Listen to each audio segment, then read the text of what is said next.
रसूलिहिल करीम अम्मा बाद क़ाल अल्लाहु तबारक व तआला फ़िल कलामिल मजीद वल फ़ुरक़ानिल हमीद फ़अऊज़ु बिल्लाहि मिनश शैतानिर रजीम बिस्मिल्लाहिर रहमानिर रहीम वअतसिमू बिहब्लिल्लाहि जमीअन व ला तफ़र्रक़ू व क़ाल तआला फ़ी मक़ामिन आख़र वत्तक़ू फ़ितनतन ला तुसीबन्नल्लज़ीना ज़लमू मिनकुम ख़ास्सह व क़ाल अन्नबिय्यु सल्लल्लाहु अलैहि वसल्लम यदुल्लाहि अलल जमाअह इला आखिर सदक़ल्लाहुल अज़ीम व सदक़र रसूलुहुन नबियुल करीम व नहनु अला ज़ालिका मिनश शाहिदीन वश्शाकिरीन वल्हम्दुलिल्लाहि रब्बिल आलमीन।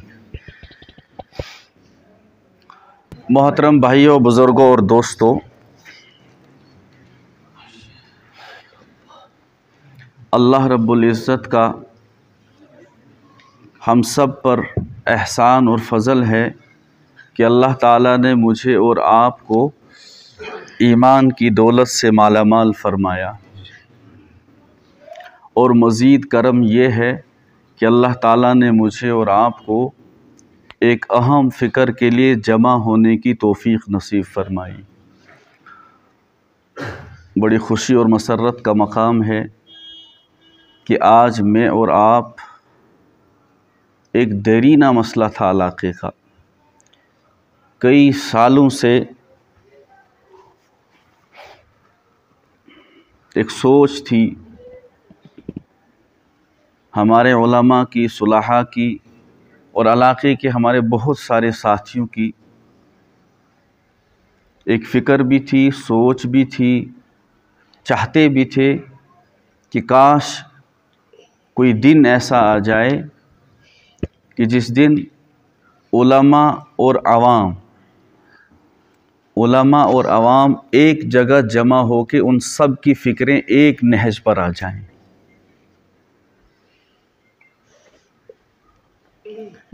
ये बहुत बड़ा मसला है और बहुत बड़ी कामयाबी है, क्योंकि इस वक्त अगर आप आलमी हालात पर नज़र दौड़ाएंगे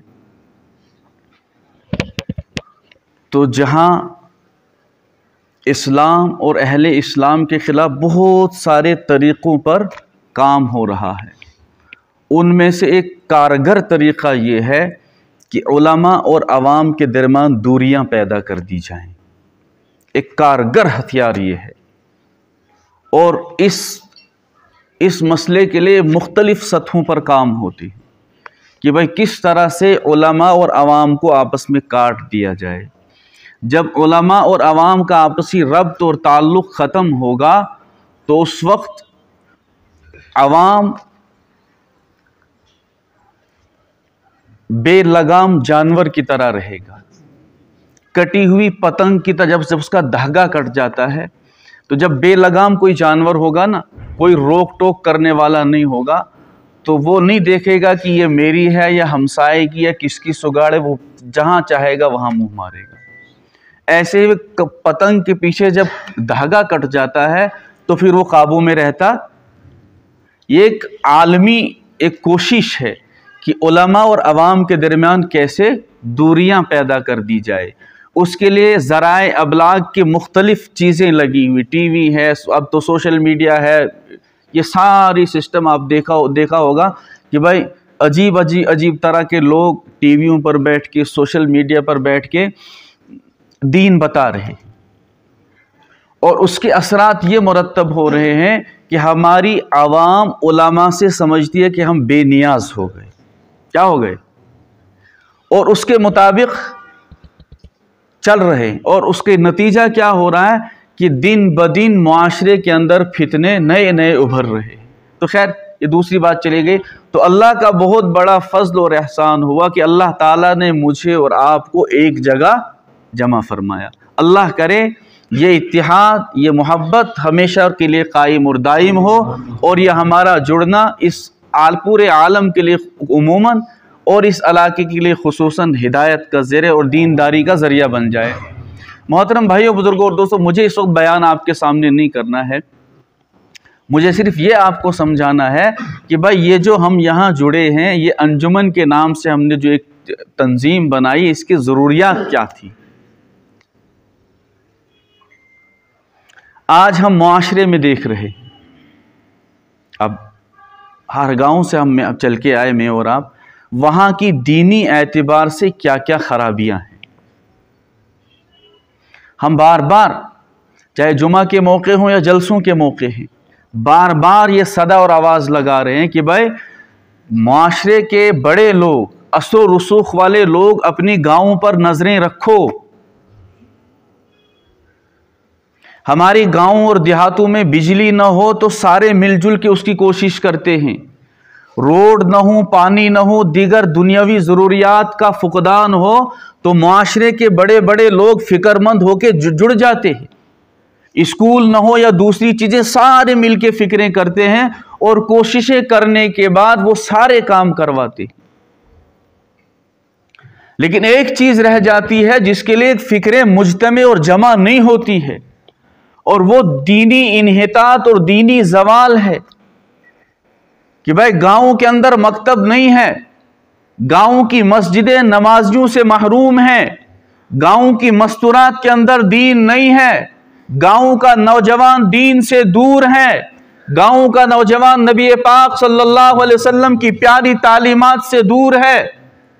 لیکن اس سلسلے میں الا ماشاءاللہ کسی بستی میں اس قسم کا مشورہ ہو، ورنہ گاؤں کے بڑے اور اثر و رسوخ والے لوگ اس پر جمع ہو کے کبھی فکریں نہیں کرتے ہیں کہ بھائی ہمارے گاؤں میں سدھار کیسے پیدا ہو جائے۔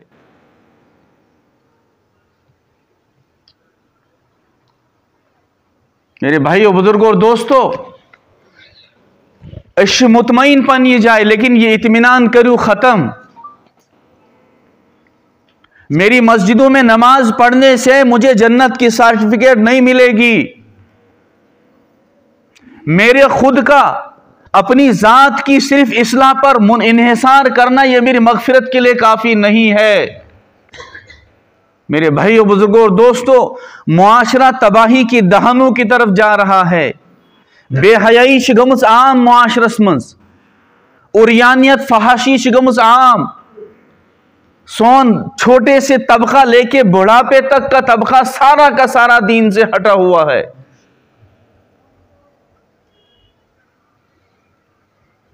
تو میری اور آپ کی ذمہ داری کیا ہے؟ ایشو کوشش کریں کہ بھائی اس تباہی کے دہانے سے اس معاشرے کو کیا کریں، ہم بچائیں۔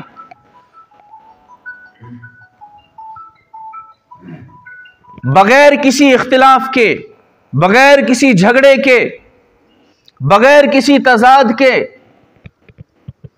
یم ساری چیز مد نظر تھائیت انفرادی طور پر ہس کام لگی، انفرادی طور پر ساتھی کر رہے تھے کام، ہے نا، مختلف تنظیمیں کام کرتی ہے، دعوت و تبلیغ کی محنت، مدارس کی محنت، خانقاہوں کی محنت، تحریر و تقریر کی محنت، دوسرے پروگراموں کی محنت، الگ الگ طریقے سے اچھی محنت گسن الحمدللہ انفراد ہوتی ہے۔ لیکن ایسے چاہاں یہ سارے محنت کیسے نہیں کی جائے جمع گسی علاقوں ہر فرد تمس گسے ہر علاقے کارگزاری بونٹ کن آسیں۔ میں نے ایک ساتھی کو ڈیوٹی لگا دی تھی، آپ مجھے دینا رپورٹ، لیکن وہ ساتھی کسی کام سے باہر ہیں۔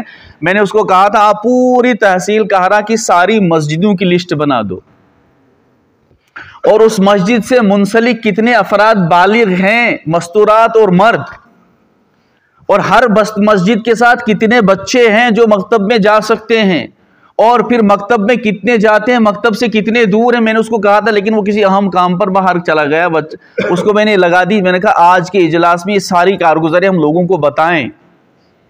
بھائی توشو محلس مز مسجد یہ تہنا تات مز بالغ جن پر نماز فرض ہے، لیکن تہذ مسجد مز کتیا شاس، ہمارے بستیوں میں اتنے بچے ہیں، ان بچوں کا مکتب سے وابستگی ہے کہ نہیں ہے؟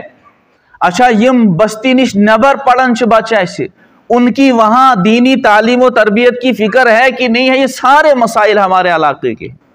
پینچی گئی بادش کا کون سی جس پینچی ہے نا، اگر پینچی کرو اس انجمنس منزن پات مکلن ایس یہ کام پینشن نہیں ہوتا ہے نا۔ اگر ہم پینشیوں کے لیے ہم نے انجمن کو بنایا، پینشیوں کے لیے ہم نے انجمن کو نہیں بنایا۔ اللہ کرے ہماری انجمن اس نہج پر پہنچ جائے کہ ہمارا ایک الگ سے شعبہ اس کے اندر بنے، وہ بھی مسائل شریعت کے تحت ہوں، मतलब ऐसे कैसे कज़हुक आख कज़ा का एक अलग शोबा इसके तहत बन जाए, मकातिब पर निगरानी का अलग शोबा बन जाए, इमदादुल मुस्तहिकीन का अलग एक शोबा बन जाए। अल्लाह करे हमारी अंजुमन इस नहज पर पहुंच जाए कि तालीम और तरबियत के मैदान में अपने अलग अलग मतलब इदारे कायम करके मतलब दीनी और दुनियावी तमाम चीज़ें साथ में लेके चलने वाले बन जाए। ये सारे मकासद अंजुमन के, लेकिन अल्लाह करे जब सारी फिक्रें, मेहनतें, काविशें एक जगह जमा हो जाएं तो कोई चीज़ मुश्किल नहीं होती। हमने जब भी अपने बड़ों के सामने बात रखी कि भाई माहौल बहुत कशीदा है, अपने बच्चों और बच्चियों को अगर तालीम से महरूम रखे ये बहुत बड़ा जुर्म है, और अगर तालीमी इदारों में डाल दें तो उनकी इज्जत, इस्मत, किरदार वो सारे के सारा का सौदा करना पड़ता है। उसका हल बताया हमें क्या करें, कहा उसके लिए वाहिद हल है अपने प्राइवेट इदारे कायम करो। क्या करो? पैनिन प्राइवेट इदारे करियो कायम और तालीम दो दीनी तालीम और तरबियत के साथ। लेकिन सोन जहन चुन ओढ़कुन, हमारा जहन उस तरफ नहीं जा रहा है, जाना चाहिए था। हम उम्मीद लगाए बैठे हैं कि गवर्नमेंट का जो निज़ाम तालीम और तरबियत है वहां से मेरी बच्ची बाहया बाकिरदार बने, लेकिन उम्मीद रखना ई महालस जुनून सैर व फारसी का शेर कि भाई ये नामुमकिन लग रहा है। तो खैर ये एक मसला आ गया बीच में। बहुत सारे मसाइल, अल्लाह जज़ाए खैर मेरे साथियों को दे, उलमा हुफ़्फ़ाज़ सारे के सारे यहाँ मौजूद, ये भी फिक्रमंद थे। ऐसे वस्त यमन पान में राब्त जोड़ रोज़न, कोई एक गांव में कोई दूसरे गांव, वो अपने हिसाब से काम, वो अपने हिसाब से काम, वो अपने हिसाब से काम, आपसे कोई ताल्लुक़ और जोड़ रहता नहीं था। इस अंजुमन के तवस्सुस से शचहान तिमती कैसे जुड़े, उलमा अइम्मा ये सारा जब जुड़ेंगे और नीज फिर हर गांवों के अंदर इस्लाह मुआशरा की ज़ैली कमेटियां बने, है ना। मतलब कुछ अफराद तो हमने यहाँ से तय कर दिए, अब गांवों के अंदर ज़ैली छोटी छोटी इस्लाह मुआशरा के उन्वान से कमेटियां बने, वो पूरे गांवों पर नज़र रखे किस एतबार से, दीनी एतबार से। बेराह रवी कहाँ है, दीन से दूरी है, शादियों